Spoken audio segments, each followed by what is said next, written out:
السلام علیکم ورحمۃ اللہ وبرکاتہ۔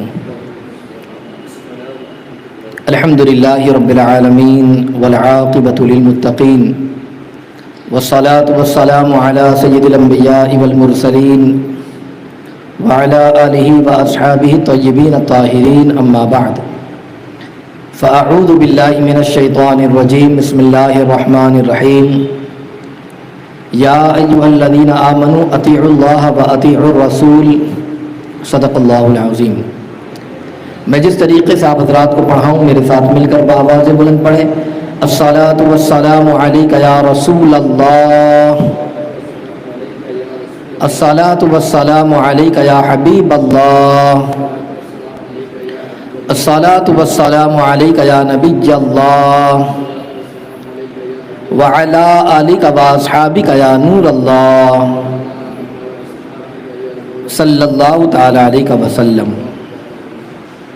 شمع رسالت کے پروانوں، اس سے پہلے بہت ساری باتیں احکام شرع کے حوالے سے،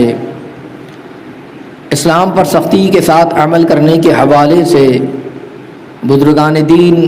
صحابہ کرام رضوان اللہ تعالی علیہم اجمعین کی زندگی طیبہ کے حوالے سے آپ نے سماعت بھی کی۔ آج انشاءاللہ العظیم میں کچھ ایسی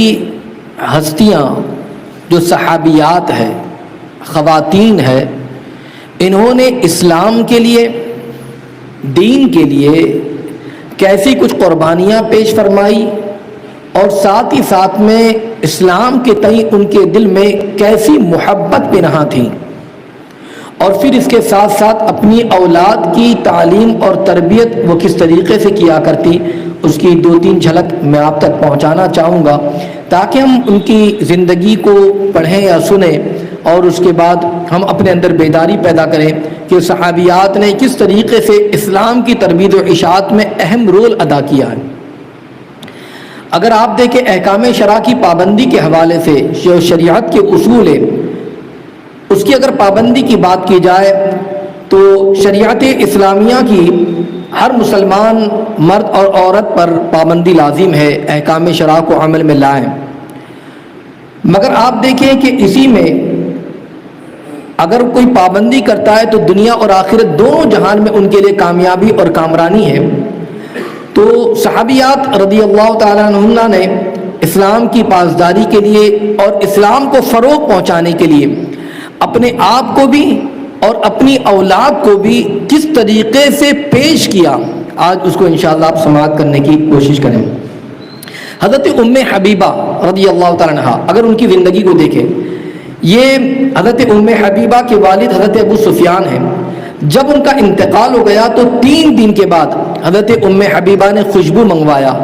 اور خوشبو منگوانے کے بعد اپنے رخسار پر لگایا، اپنے بازوؤں پر لگایا،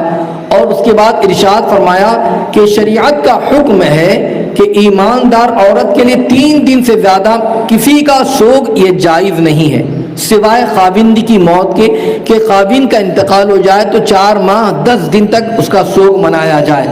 تو اس طریقے سے انہوں نے اس بات کو بیان کرتے ہوئے 3 دن کے بعد خوشبو اپنے رخسار پر اور اپنے بازوؤں پر مل کر گویا کہ یہ اعلان کر دیا کہ سوگ کی مدت جو ہے وہ 3 دن ہوا کرتی ہے۔ اس طریقے سے شریعت کے احکام پر وہ پابندی کر کے انہوں نے لوگوں کو اس بات کی طرف مطلع فرمایا۔ اور اگر صبر و تحمل کی بات کی جائے، اسلام کی اشاعت کے لیے صبر سے قدم آگے بڑھانے کے لیے، کبھی کبھار ہوتا ہے ایسا کہ کوئی مشکل اگر پیش آ جائے یا کوئی ایسا معاملہ درپیش آ جائے تو ہم پیچھے ہٹنے لگ جاتے ہیں، مگر میں آپ کو بتاؤں کہ حضرت سیدۃ النساء حضرت فاطمہ الزہرا رضی اللہ مولا تبارک و تعالی عنہا کی زندگی کہ اللہ اکبر، جو ایک ماں کی حیثیت سے بھی، ایک بیٹی کی حیثیت سے بھی، اور ایک بیوی کی حیثیت سے بھی ایسی عظیم ہستی ہے کہ قیامت تک ویسی خاتون نہیں آ سکتی، اور یہ ہمارے لیے نمونہ عمل بھی ہے۔ آقا کریم صلی اللہ علیہ وسلم پر ہونے والے ظلم کا ہر موقع پر اپنے اعتبار سے انہوں نے دفاع بھی فرمایا، اور اسلام کے لیے آگے بڑھتی بھی آپ نظر آئی ہیں۔ ایک مرتبہ کسی بدکار، کسی ایسے شخص نے مکہ مکرمہ کے اندر آقا کریم صلی اللہ علیہ وسلم جب نماز ادا فرما رہے ہیں، آپ پر اونٹ کی اجڑی رکھ دی، غلاظت کو رکھ دیا۔ ایسے موقع پر ابھی حضرت فاطمہ زہرا رضی اللہ تعالیٰ عنہا ننھی ہے، جن کی عمر بتایا جاتا ہے کہ تقریباً 5 سال کے قریب عمر ہے، آپ جاتی ہے اور جانے کے بعد اپنے ننھے ہاتھوں سے ان چیزوں کو ہٹاتی ہے کہ آقا کریم صلی اللہ علیہ وسلم وہاں پر نماز ادا فرما رہے ہیں، اور اس طریقے سے انہوں نے اسے ہٹا کر کفار مکہ کو برا کہا، اور اس وقت میں بتایا جاتا ہے کہ آپ کی عمر شریف صرف 5 سال کی تھی۔ آپ دیکھیں کیا جذبہ تھا کہ اتنی چھوٹی بچی ہے مگر جذبہ دیکھیں، وہ خاتون جنت کی والدہ، جذبہ ایسا ہے کہ والد کی اس طریقے سے والد کے لیے محبت اور جو عبادت و بندگی کر رہے ہیں اس کے تئیں آپ کے اندر اگر جذبہ دیکھے تو اللہ اکبر ایسی مثال آپ کو دور دور تک نظر نہیں آئیں گی۔ حضرت حمنہ رضی اللہ تعالیٰ عنہ ایک بڑی صحابیہ ہے، ان کی زندگی کو اگر ہم دیکھیں تو یہ حضرت مصعب بن عمیر رضی اللہ تعالیٰ عنہ کی زوجہ محترمہ ہے، بڑے مشہور صحابی حضرت مصعب بن عمیر، ان کی یہ بیوی ہے۔ جنگ احد کے موقع پر ان کے ایک نہیں بلکہ 2 نہیں، یہاں تک کہ 3 رشتہ دار، ایک تو یہ کہ آپ کے ماموں، شوہر اور بھائی، یہ تینوں کی دونوں راہ حق کے اندر شہید ہو گئے جنگ احد کے اندر۔ اب آپ سوچو کہ اگر بلکہ کسی کے گھر پر کسی کا انتقال ہو جائے، عورتوں کی جو کیفیت بنتی ہے، ہر ایک انسان کی ایک الگ کیفیت بن جاتی ہے، عورتوں کا جو حال ہو، اگر اس کا بھائی دنیا سے چلا جائے، شوہر دنیا سے چلا جائے، ماموں دنیا سے چلا جائے، آپ سوچو کہ وہ کیفیت کیا بنے گی، حالت کیا ہوں گی۔ وہ کبھی اگر کوئی ایک میت ہو جاتی ہے تو ہر گھر جو ہے وہ گھر ایک طریقے کا اگر آپ دیکھیں تو ماتم کدا بن جاتا ہے، مگر اللہ اکبر حضرت حمنہ کی اگر ذات کو دیکھیں، اللہ اکبر، ایک ساتھ 3 ان کے قریبی رشتہ دار جنگ احد کے اندر شہید ہو گئے ہیں، شہادت پا گئے، لیکن اس موقع پر بھی آپ نے ذرہ برابر بھی غم نہیں کھایا، بلکہ ہر ایک خبر پر الحمدللہ کہتی رہی، اللہ کا شکر ہے میرے شوہر کی شہادت ہوئی ہے، اللہ تعالیٰ اسے قبول فرمائے، میرے بھائی کی شہادت ہوئی الحمدللہ، کسی نے خبر دی انہوں نے کہا الحمدللہ اللہ قبول فرمائے، ماموں کی شہادت کی اطلاع ملی انہوں نے اللہ کا شکر ادا کیا کہ اللہ تعالیٰ کا شکر ہے کہ اللہ نے یہ شہادت عطا فرمائی، اللہ اسے قبول فرمائے۔ میں کہنا یہ چاہوں گا کہ آپ دیکھیں کہ اسلام کی تئیں کیسا جذبہ تھا، نہ ماتم کرنا ہے نہ واویلا مچانا ہے، بلکہ ایسے موقع پر انہوں نے شکر ادا کیا۔ یہ جذبہ جو تھا وہ اسلام کے تئیں ان کا جذبہ تھا کہ اسلام کے لیے جو قربانیاں پیش ہو رہی ہے اس قربانی کے لیے آگے بڑھ رہی ہے، اور اس قربانی کے لیے وہ زیادہ سے زیادہ اور ہر حال میں انہوں نے یہ سبق بھی دیا کہ کیسا ہی موقع کیوں نہ آ جائے اللہ کا شکر ادا کریں۔ اب ایک شوہر بچھڑ گیا اس عورت کے لیے، اس کی متاع کل اس کا شوہر ہوا کرتا ہے، اس کی زندگی کا سرمایہ اس کا شوہر ہوتا ہے، اب وہ بھی اس سے دور ہو گیا ہے، اس کے باوجود کون سی ایسی خاتون ہے کہ اس موقع پر سجدے شکر بجا رہی ہے، الحمدللہ کہہ رہی ہے۔ اس سے اس بات کا اندازہ لگائیے کہ اسلام کے تئیں ان خواتین نے کیسی قربانیاں پیش فرمائی ہیں۔ اس کے ساتھ ساتھ حضرت ام سلیم کو دیکھیں رضی اللہ تعالیٰ عنہا، غزوہ حنین میں کفار مکہ نے اس قدر زور و شور سے حملہ کیا، اور وہ غزوہ حنین کے موقع پر ایسا حملہ تھا کہ صحابہ کرام کے قدم اکھڑ گئے، ایسا لگا کہ مد مقابل میں جو لشکر آ رہا ہے وہ بڑی تیزی کے ساتھ اور بڑے طاقتور طریقے سے وہ آ رہا ہے، حملہ کر رہا ہے۔ صحابہ کرام جو ہے اس موقع پر بڑے کشمکش میں تھے، اور میدان جنگ جو تھا وہ اس طریقے سے لرز اٹھا کہ اب ہو تو کیا ہوگا، کیسا معاملہ ہوگا، نتیجہ کیا نکلے گا۔ مگر ایسے موقع پر صحابہ کے قدم اکھڑ رہے ہیں، مگر حضرت ام سلیم رضی اللہ تعالیٰ عنہ ان کی جو ہے شجاعت اور ان کی جواں مردی کا اگر آپ کو جائزہ لینا ہے تو اللہ اکبر، عالم یہ تھا کہ وہ اپنے ایک ہاتھ میں خنجر لے لیتی ہے، ایک ہاتھ میں خنجر لیے ہوئے، اور منتظر کھڑی ہے کہ کوئی کافر آئے تو میں اس کافر کا کام تمام کر دوں۔ انہوں نے اسلام کے مخالف آ کر اسلام کو مٹانے کا یہ ان کا پلان اور منصوبہ ہے، اور اس طریقے سے حملہ کر رہے ہیں۔ ایک خاتون ہی تو ہے مگر ہاتھ میں خنجر لے کر وہ تیار کھڑی ہے کہ اگر کوئی کافر آ جائے میں اس کا کام تمام کر دوں۔ حضرت طلحہ رضی اللہ تعالیٰ عنہ وہاں پر پہنچے، اور انہوں نے جب دیکھا کہ حضرت ام سلیم ہاتھ میں خنجر لیے ہوئے کھڑی ہے تو ان سے پوچھا کہ یہ کیا ہے، آپ اس طریقے سے کھڑی ہے، لوگ بھاگے جا رہے ہیں اور آپ اس طریقے سے خنجر لیے کھڑی ہے۔ اللہ اکبر، تو جواب سنیے۔ اس موقع پر حضرت ام سلیم کا جواب تھا، کہنے لگ گئی کہ میں چاہتی ہوں کہ کوئی کافر قریب آئے تو میں اس کی گردن کو کاٹ دوں، اس کی گردن اڑا دوں۔ اللہ اکبر، یہ جذبہ، اگر یہ جذبہ آپ دیکھیں تو یہ جذبہ اسلام کے تئیں جذبہ، دین کے تئیں جذبہ، یہ صحابیات کا تھا، اور کس قدر جذبہ تھا، اللہ اکبر، کہ انہوں نے اسلام کے لیے اپنا سب کچھ قربان کیا، یہاں تک کہ وہ خود میدان کارزار میں آ جایا کرتی اور لوگوں کو اس طرف مائل کرتی، ابھارا کرتی، اور دشمنان دین کے سامنے وہ بالکل جو ہے سامنے مد مقابل میں کھڑی ہو جایا کرتی تھی۔ یہ جذبہ آج بالکل سرد ہوتا جا رہا ہے، بلکہ ختم ہو گیا ہے اس طریقے کا۔ بلکہ اگر میں یہ کہوں کہ اگر شوہر نمازی نہیں ہے، اور اگر اس طریقے سے ہم کہتے ہیں کہ شوہر نماز نہیں پڑھتا، میں کہتا ہوں کہ اگر اس کی بیوی اسے 5 وقت ابھارے کہ جاؤ جا کر نماز آپ پڑھیے، آپ بار بار جو اس کو کہتی رہے، یاد رکھے شوہر نمازی بن جائے گا۔ ایک بہن اپنے بھائی کے لیے کہے، وہ بھائی نمازی بن جائے گا، وہ نیک صفت انسان بن جائے گا۔ عورتوں کا ایک عظیم کردار رہا ہے، عورتوں کا بڑا کردار رہا ہے، بلکہ ہر موڑ پر اگر ہم صحابیات کی زندگی کو دیکھیں، ہر موڑ پر وہ رہنمائی کرتی ہوئی بھی نظر آئی ہے، اور بالکل ابھارتی اور مائل کرتی ہوئی نظر آئی ہے۔ بلکہ ان صحابیات کی زندگی میں آپ کو بتاؤں، اخیر میں 1-2 باتیں آپ کو پتہ چل جائے کہ وہ اپنی اولاد کی تربیت کے حوالے سے کیسی حساس تھی۔ آج ہم اپنی اولاد کے لیے وقت بھی نہیں دیتے، نہ ان کی تربیت کی طرف ہم توجہ دیتے ہیں۔ میں آپ کو بتاتا ہوں صحابیات کی 1-2 صحابیات کی زندگی کو میں آپ کو بتاؤں کہ وہ اپنے اعتبار سے اپنی اولاد کی تربیت کے حوالے سے کتنی کوشاں ہوا کرتی تھی، اور اسلام کے تئیں ان کے اندر کیسا جذبہ تھا۔ اللہ اکبر۔ حضرت اسماء رضی اللہ تعالیٰ عنہا آپ خود بیان کرتی ہے کہ آپ صدقہ و خیرات کی تعلیم دیتی اور بہت زیادہ صدقہ و خیرات کرتی۔ جو آپ کے گھر کے پاس آتا یا آپ کے سامنے کوئی سائل آتا، آپ اسے صدقہ دیا کرتی، اسے خیرات دیا کرتی، اور اپنے ساتھ یہ خود تو ان کا عمل تھا، خود تو عمل تھا، مگر اپنی اولاد کو، اپنے بچوں کو، اپنے بیٹے بیٹیوں کو اس کی تعلیم دیتی ہوئی حضرت اسماء رضی اللہ تعالیٰ بیان کرتی ہے کہ تم لوگ صدقہ و خیرات کرو، اور خوب کرو، جتنا ممکن ہو سکے اللہ نے دیا صدقہ و خیرات کرو، بچت کو نہ دیکھو بلکہ راہ خدا میں خرچ کرو، کیونکہ اگر تم بچت کا انتظار کرو گے تو تمہیں حسب ضرورت ہی ملے گا، یعنی تمہاری جتنی ضرورت ہے تمہاری اتنی ضرورت پوری ہو جائے گی، اتنا تمہیں مل جائے گا۔ مگر فرماتی ہے اگر تم خیرات کرتی رہو فرمائے گا۔ تو حضرت اسماء کی زندگی سے ہمیں درس ملتا ہے کہ انہوں نے کس طریقے سے خود نیکی کرتی، اور نیکی کرنے کے ساتھ ساتھ اپنی اولاد کو اس طرف مائل کیا، اس عمل کی طرف مائل کیا، اور یہ بھی درس دیا کہ اگر ہمارے ذہن میں بات ہے کہ اگر ہم خرچ کر دیں گے تو ہمارا مال ختم ہو جائے گا، کبھی کبھار راہ خدا میں دینے سے انسان سوچتا ہے مال ختم ہو جائے گا، کم ہو جائے گا۔ آپ فرماتی ہے کہ اگر تم نے اس طریقے تبارک و تعالیٰ تمہیں مزید عطا فرمائے گا، اس سے برکتیں ہو جائے گی۔ اسی کے ساتھ میں حضرت ام سلیم کی زندگی کو اگر دیکھیں، ان کی زندگی کا عالم کیا ہے، ان کی زندگی کا حال کیا ہے، اللہ اکبر۔ حضرت ام سلیم ہے کون؟ تو بتاتے ہیں حضرت انس رضی اللہ تعالیٰ کی والدہ ہے، اور کس طریقے سے بیٹے کی تربیت فرما رہی ہے، انداز کیا ہے۔ ایک چیز تو یہ کہ تربیت کا انداز اس میں دیکھیں، دوسری چیز حب رسول کا انداز بھی دیکھیں، سرکار سے محبت کا جذبہ،